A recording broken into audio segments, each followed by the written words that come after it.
रे खुदा हरगिज़ कभी जायज़ नहीं, सजदाए गैरे खुदा हरगिज़ कभी जायज़ नहीं, या नबी हो या ओली हो या के हो अपना नबी, या नबी हो या ओली हो या के हो अपना নবী। এজন্য আমার ভাইরা, যিনি সাজদা পাওয়ার জন্য যিনি উপযুক্ত তিনি হলেন আমার আপনার রব আল্লাহ।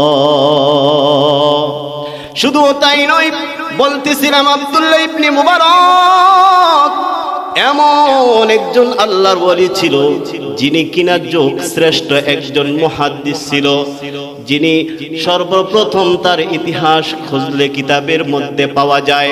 তিনি একজন গায়ক ছিল, গান বাজনা নিয়ে ব্যস্ত থাকতো, বন্ধু বান্ধবদের আড্ডার মধ্যে ব্যস্ত থাকতো, মস্তির মধ্যে ব্যস্ত থাকতো, দুনিয়ার মধ্যে সব সময় পড়ে থাকতো।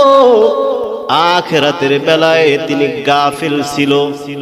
আমাদের সমাজে দেখা যায়, ও যুবক ভাইয়েরা খুব খেয়াল করে একটু লক্ষ্য করে শুনুন, আজকে তো আমরা মদের আড্ডায় আসক্ত হয়ে গেছি, নেশার আড্ডায় আসক্ত হয়ে গেছি। কিতাবের মধ্যে পাওয়া যায় আব্দুল্লাহ ইবনে মুবারক যখন ছোটবেলা ছিলেন, বাল্যকালে তিনি বন্ধু বান্ধবদেরকে নিয়ে তিনিও মদের আড্ডার মধ্যে নেশাগ্রস্ত অবস্থায় থাকতেন।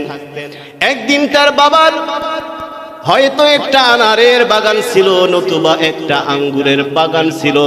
বন্ধু বান্ধবদেরকে জানায়া দেয়, ও আমার সহপাঠীরা, ও আমার সদীকেরা, চলো আজকে এমন একটা বাগানে যাই, আমার বাবার বাগান আছে, সারাদিন ওখানে মাস্তি করব, আনন্দ করব, কেউ বাধা দিবে না।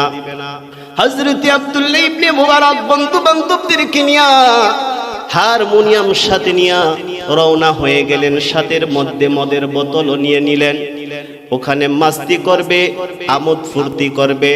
তারা যখন একত্রিত রওনা হয়ে গেল, ওখানে যাওয়ার পরে সারা রাত্র তারা গান বাজনা করলো, ভালো ভালো দামি দামি খাবার খাইলো, নেশাগ্রস্ত হয়ে গেল।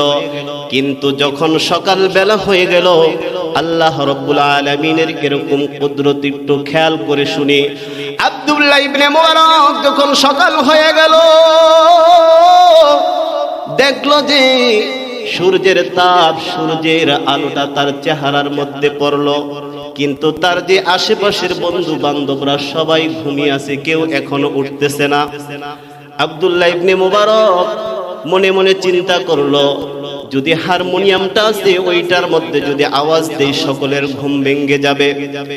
আল্লাহ রাব্বুল আলামিনের কুদরত এমন কুদরত যে আল্লাহ রাব্বুল আলামিন হারমোনিয়ামের মধ্যে এমন কিছু রেখে দিলেন, যখনই আব্দুল্লাহ ইবনে মুবারক হারমোনিয়ামটা বাজানোর চেষ্টা করে, কিন্তু হারমোনিয়াম থেকে আওয়াজ বাহির হয় না। আব্দুল্লাহ ইবনে মুবারক আবার চেষ্টা করে, কিন্তু আওয়াজ বাহির হয় না। আশ্চর্য হয়ে গেল, ব্যাপার কি? অনেক চেষ্টা করার পরে এমন একটা আওয়াজ বাহির হইল, যে আওয়াজ কিনা আল্লাহ রাব্বুল আলামিনের কালাম, যে কোরআনের আয়াত ওই হারমোনিয়াম থেকে বাহির হইল। বলি সুবহানাল্লাহ। আব্দুল্লাহ ইবনে মুবারক আশ্চর্য হয়ে গেল, হায়, ছোট কালে তো কোরআন পড়ছি, মনে আছে, বাবা মায়েরা কোরআন শিখাইছে, কিন্তু কোরআন ভুলে নাই। দেখলো যে হায় হায় হায়, যে হারমোনিয়ামের মধ্যে গানের সুর বাহির হওয়ার কথা, ওখান থেকে আবার কিভাবে কোরআনের আয়াতের আওয়াজ বাহির হয়। আব্দুল্লাহ ইবনে মুবারক একটা গাছের দিকে তাকায় দিল, একটা বুলবুল পাখি, একটা কোকিল পাখি। আল্লাহ রাব্বুল আলামিনের কুদরতে ওই কোকিল পাখির জবান থেকে কোরআনের আয়াত বাহির হয়েছে। বলি সুবহানাল্লাহ। যিনি কোরআনের আয়াত বার করে দিতে পারেন তিনি হলেন কে? আল্লাহ রাব্বুল আলামিন। আলেমের মধ্যে কোরআনের আয়াত বাহির করে দিল। কিতাবের মধ্যে পাওয়া যায় আমার ভাইয়েরা, একটা কোকিল পাখির কণ্ঠের মধ্যে আল্লাহ তাআলা কোরআনের আয়াত বাহির করে দিল।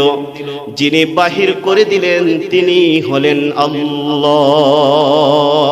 আল্লাহ আল্লাহ क्या मुबारक नाम है, अल्लाह अल्लाह मोमिनों का काम है, अल्लाह अल्लाह मोमिनों का काम है।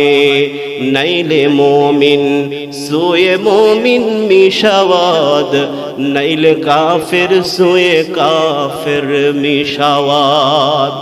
আব্দুল্লাহ ইবনে মুবারক আশ্চর্য হয়ে গেল। ছোটবেলা যখন ছোট্ট কালে যখন কোরআন তেলাওয়াত করলাম, ওই কোরআনের আওয়াজ বাহির হইল। আল্লাহ রব্বুল আলামিন যদি চায় কাউকে যদি হেদায়েত দিতে, সে যত গুনাহ করুক না কেন, আমার আল্লাহ রব্বুল আলামিন যদি ওই গুনাহগারকে হেদায়েত দিতে চান, দুনিয়ার সব মানুষ একত্রিত হয়ে গেল, তাকে হেদায়েত প্রাপ্ত থেকে বিরত রাখতে পারবে না। আল্লাহ রাব্বুল আলামিন ওই আব্দুল্লাহ ইবনে মুবারকের কপালের মধ্যে তার নসিবে হেদায়েত লেখা থাকার কারণে কিতাবের মধ্যে পাওয়া যায় ওই জামানার মধ্যে যুগ শ্রেষ্ঠ একজন আলেম ছিলেন। শুধু তাই নয়, একজন যুগ শ্রেষ্ঠ মুহাদ্দিস আল্লাহ তাআলা তাকে বানায়া দিয়েছে। এজন্য বুজুর্গদের কাছে আমরা যাইব ঠিকই, কিন্তু তাদের দরবারে গিয়ে কোনোদিন সিজদা করব না। অনেক ভাইয়েরা অনেক পীর আউলিয়া কেরামের কাছে মুরিদ হয়, কিন্তু খবরদার খবরদার, তাদের দরবারে গিয়ে কোনোদিন সিজদা করা যাবে না। সিজদা যার কাছে করতে হবে তিনি হলেন কে? আল্লাহ রাব্বুল আলামিন। এটাই বুঝাইতে চাইতেছি যে আজকে অনেক মানুষ অনেক দরবারে দৌড়াদৌড়ি করতেছে, কিন্তু তাদের দরবারে গিয়ে সিজদা করা যাবে না। সিজদা যদি করতেই হয় আল্লাহ রাব্বুল ইজ্জতের কাছেই সিজদা করতে হবে।